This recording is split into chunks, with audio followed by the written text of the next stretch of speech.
Tahu nggak tantangan trader pemula itu apa? Baik di saham, kripto, forex, tantangan utamanya adalah FOMO atau fear of missing out.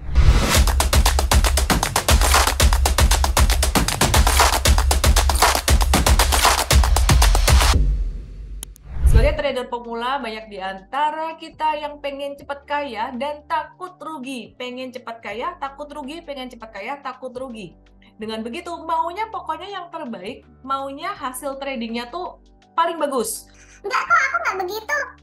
Coba perhatikan, ketika Anda berada dalam satu komunitas, ada teman Anda yang lain yang ngomong, gue udah dapat saham itu loh. Saham itu tuh aku dapat di harga yang lebih murah loh daripada kamu. Atau aku dapat saham ini tuh lebih banyak daripada dia. Dan untungku lebih banyak. pastinya kepengen, wah masih bisa beli nggak sih, masih bisa beli nggak sih? Seakan-akan tuh saham tuh isinya cuma saham itu doang satu. Terus, fear, rasa takut karena ditakut-takutin, atau mungkin yang lain memang beneran takut dan dia terpengaruh. Hati-hati loh, yang ini nggak bagus loh, yang ini jelek loh. Terus kemudian dia udah beli dengan analisanya dia sendiri, kemudian dia malah jual. Kenapa? Karena pendapat orang lain. Nah, jadi di sini sangat penting sekali, saya mau kasih tips buat teman-teman pemula semuanya untuk tidak terlalu mendengarkan apa kata orang. Atau jangan terlalu banyak bergabung di dalam komunitas-komunitas. Tapi yang perlu Anda lakukan adalah pelajari ilmunya.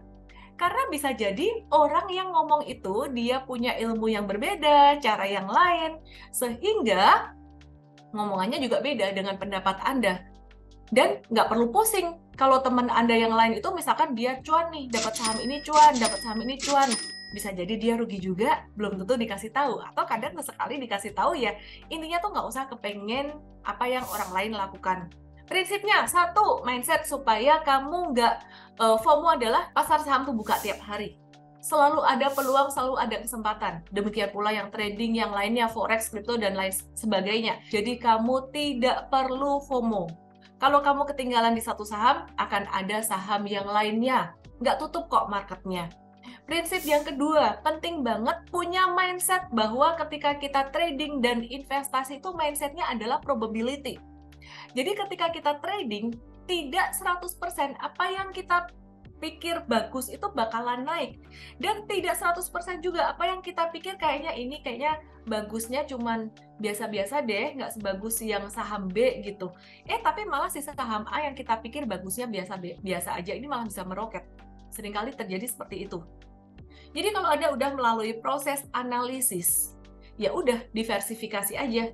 Oh, dianalisis saham A ini oke, saham B ini oke, saham C ini oke. Ya udah, misalkan beli di diversifikasi. Cara diversifikasinya sebaiknya jangan kurang dari 4 saham dan jangan lebih dari 10 saham untuk teman-teman pemula. Diversifikasi yang terlalu lebar akan membuat cuan Anda jadi kecil, resiko kecil tapi cuan kecil. Tapi mau jualan sahamnya juga susah. Kenapa? Karena kebanyakan mencetnya nanti. Kebanyakan, nggak bisa fokus. Tapi kalau sahamnya terlalu sedikit, cuma satu saham aja, itu juga akan sangat berisiko buat portfolio Anda. Karena bukan saja untungnya gede, tapi bisa juga ruginya jadi gede. Tips yang ketiga, balik lagi ke tujuan awal investasi adalah menambah nilai uang Anda, menambah aset. Jadi kesimpulannya, kalau cuma menambah, itu artinya bukan penghasilan utama. Maka dari itu saran saya sih tetap kerja.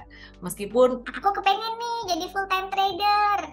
Aku kepengen nih nanti pensiun aku di saham aja. ya oke sih, itu bagus. Tapi saran saya tetap ada aktivitas yang lain. Kenapa? Karena kamu semakin di depan saham itu semakin attach. Kalau kamu di depan monitor terus, maka pengambilan keputusan kamu itu menjadi tidak objektif lagi, jadi subjektif. Artinya jadi pakai perasaan. Maka dari itu teman-teman, saya bersama tim Mtrade akan membantumu tiap hari memberikan mentoring ya. Mentoringnya bukan bantuan, tapi memberikan mentoring melalui morning briefing Mtrade itu untuk mengetahui atau memahami the why-nya. Jadi jangan cuma ngeliatin stock pick-nya aja atau pilihan-pilihan sahamnya aja. Jadi pelajari the why-nya. Dan demikian juga teman-teman, kalau ada waktu boleh juga belajar di workshop Super Trader di URL yang tertera di description di bawah ini gitu. Nah, intinya trading saham itu nyantai aja, gak usah buru-buru. Semakin kamu santai dalam trading dan investasi, hasilnya akan semakin bagus. Jadi, jangan cuman mempertimbangkan apa kata orang, tapi sebaiknya pelajari baik-baik strateginya. Strategi satu orang dan strategi orang yang lain berbeda. Kalau kamu mau ikutin strategi aku, ikutin program-program aku. Ada juga kok yang gratis, IG Live Senin sampai Jumat jam 8 malam. Cuman kalau Jumat kadang-kadang aku off. Tapi aku umumkan di story Instagram aku, jadi pantengin terus story Instagram aku ya. Worry Free Fruitful Investment bersama dengan MFest, dan dibimbing trading bersama M-Trade, dan belajar strategi aku secara menyeluruh di Super Trader Workshop. Salam profit!